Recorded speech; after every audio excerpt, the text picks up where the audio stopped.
TinkerCAD tips. I recently had a follower reach out and ask about putting names on these oddly shaped ice cream cones and getting the names to follow the contours of the ice cream cone. See if I zoom in here where it sets just a little bit proud. So let me show you how we accomplish that. And this will likely go into 2 tutorials. It's going to take a little bit of time to walk through this, so let me show you how we did this. Let me go ahead and select all these and move them back out of the way. And here's our ice cream cone. So what we're going to want to do is to try to make essentially a cookie cutter that follows the contour of the cone here. So let me show you how I'm going to do that. I'm going to start by bringing out a box here. And let's bring it up a bit. And I'm going to stretch it out to each side. I want it to be a little bit wider than the ice cream cone itself. And using the cursor keys, I'm going to move this back a little bit so it's about almost halfway. We'll bring it out this direction. Okay, now I'm going to zoom in here. And I'm going to make sure the bottom of this red square is kind of below the line where we want to put our lettering. So we'll say right about there. And then I'm going to stretch it up a bit to right about there. All right, now I'm going to go ahead and select these two. I'm going to do a quick alignment so that they're centered on each other. There we go. All right, now I'm going to move this red square. I'm going to hold down Shift, and cursor out here. All right, now I'm going to get a duplicate of this red box, and you'll see why in a moment. We're going to get a duplicate of that. Move that over here, keeping them the same height. All right, now what I want to do is take a duplicate of this ice cream cone and turn it into a hole, but making it slightly larger than the cone. We're going to be using this box here essentially to make a cookie cutter to trim off the fronts of those letters. So let's go ahead and click Duplicate. I'm going to Shift cursor that over. And I'm going to bring that to right about there. Okay, and I'm going to move this other cone back a little bit. All right, now I want to take this cone and I want to make it 2 millimeters wider in both directions. So I'm going to click down here. We're going to make this 83.21 and this measurement here 83.28. Okay. Now I'm going to align those again.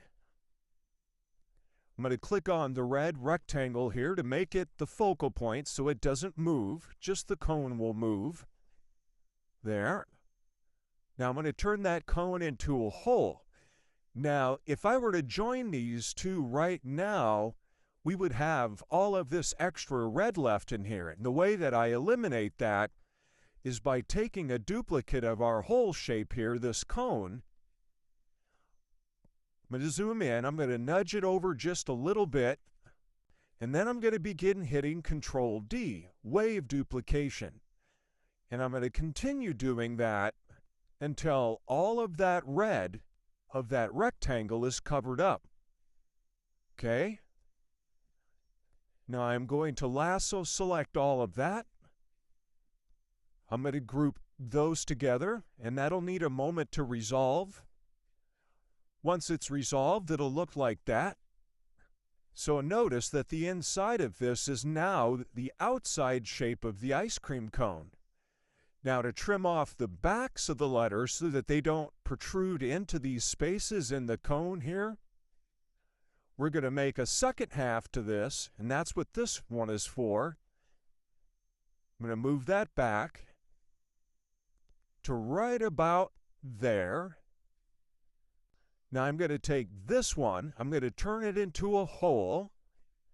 I'm going to duplicate it because I want to have a remaining copy of this. I'm going to shift click on this red part, and I'm going to group those together. And we'll give that a moment to resolve. When it's done, it'll look like that. Now what we want to do is create a gap between this back half and this front half. So I'm going to go ahead, take this back half, I'm going to go ahead and turn it into a hole as well, but I'm going to change its dimensions. Again, we're going to move this in by like 2 millimeters, so we're going to make this 92.70. There we go. And I'm going to change this measurement to 59.97. I'm going to shift select this front part, and we're going to do an alignment, making sure to click on the front part to keep it stationary. We're going to do an alignment in that direction. All right, now we're going to take this back part, we're going to zoom in a little bit here, and I want to make sure that we have a gap between the front and the back. Now I have my snap grid setting set on 0.1 here. So I'm going to cursor to the left a little bit. There we go. If I make these both solid, you can see now where there's a gap in between these two. And that's what's going to be used to trim out these letters. Now, to make it easier to do these joins later, I'm going to go ahead and save these as STL files and bring them back in again. So let's select this back part. I'm going to click Export. I'm going to say STL. Save file. I'm going to call it Part 1. Going to replace the one that I have. I'm going to take the back part, export that, save file. We're going to call it Part 2. Say yes.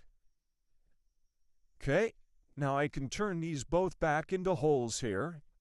And for the time being, I'm going to move these out of the way. We won't be using them. I'm going to re-import those others. So click Import.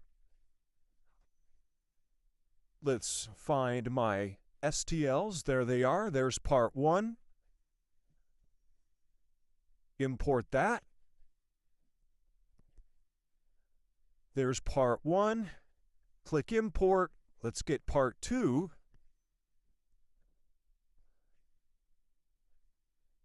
Import that. There's our Part 2. We'll separate these a little bit. All right, let's turn these both back into hole shapes. Now we want to bring these back up to the same height as this original one here.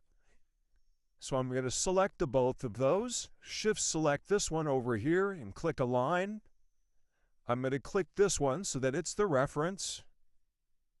I'm going to click up there. So now both of these are the same height. I'm going to shift select those. I'm going to shift select the cone.